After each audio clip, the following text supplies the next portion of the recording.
Hey friends, it's Hope and today I am here to do a non-spoiler book review over Sleeping Tom by Evie Fairfall. This book was sent to me for an honest review, so all thoughts and opinions of this book are my own. Sleeping Tom is currently 99 cents on Kindle, so if you guys are interested in picking up this book after listening to my review, definitely go and check that out.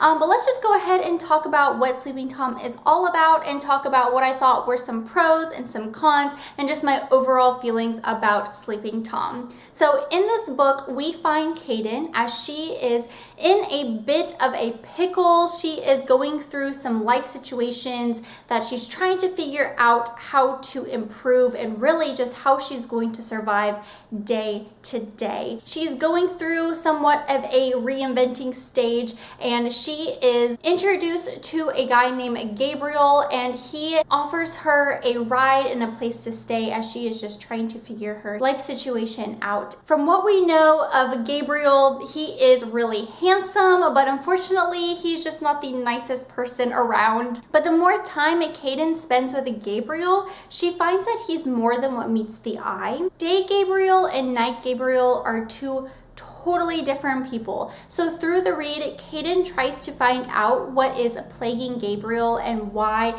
he is just so different. And she is also trying to figure out how to piece her own life back together. She doesn't want to go back to her abusive relationship and she doesn't have a very good family support system around her. So Kaden really is relying on Gabriel, and in return, Gabriel is relying on Kaden. All right, so I want to talk to you guys about some of the things that I really liked about this book. One of the first things that I just really liked and what really intrigued me was there is a topic in this book that is not often found in YA books. That topic is multiple personality disorder. This just really intrigued me and it kept me pretty engaged throughout the read.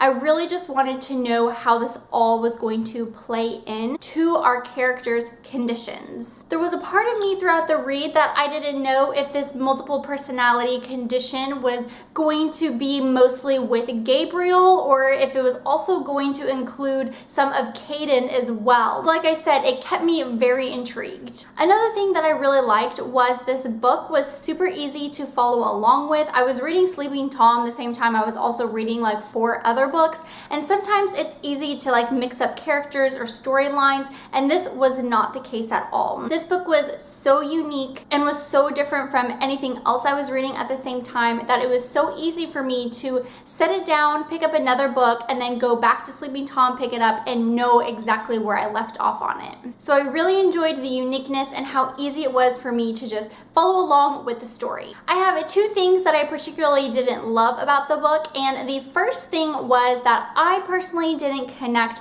with our 2 main characters, which then made it a little bit hard for me to fully enjoy the read. I really wanted to just root both Kaden and Gabriel on. There were just some things about their personality and just the way that they were in general that I just really couldn't connect to, and I actually really enjoyed a side character whose name is Face so much more, and I really wish I got more of his character in this book. And I just found when he did appear in the book and throughout the chapters, I just found myself really enjoying those chapters so much more than when he wasn't in the book. So I really wish Face's character played more of a bigger role in the grand scheme of things, but it's totally okay that he didn't. He just ended up being my favorite character. The second thing that I wasn't the biggest fan of was the fact that it took a very long time to conclude what was going on with Gabriel. I wish that this revelation happened a little bit sooner. While the topic intrigued me and I definitely wanted to see the conclusion of what was going to happen, at times I just felt that some of the chapters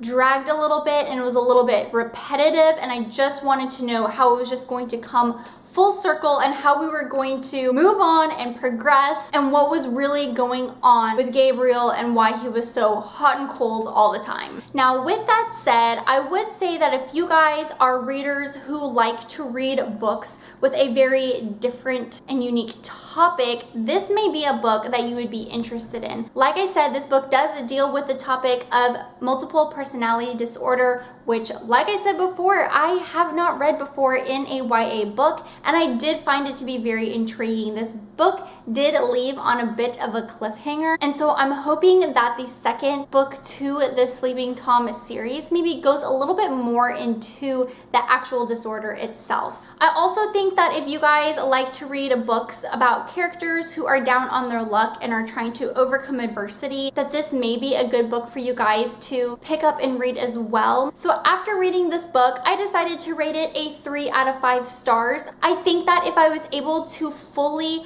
relate and empathize with Caden and Gabriel, I think I would have loved it a little bit more. But like I said before, I connected more with our side character Face than I did with the two main characters, so that was the majority of the reason why I didn't give this book a 5-star rating. It was a good book for me to pick up over my lunch breaks and read while I was at work. It let me escape from my daily duties and just dive into this story very easily. Thank you so much, Evie, for sending me a copy of Sleeping Tom. Evie recently posted a video of how she got the concept for this book, and I thought it to be so interesting and so fantastic that I'm going to post it in the description box below. Well, friends, that does it for this non-spoiler book review today. I hope you guys have a wonderful day, and I'm sure I will see you guys soon. Bye!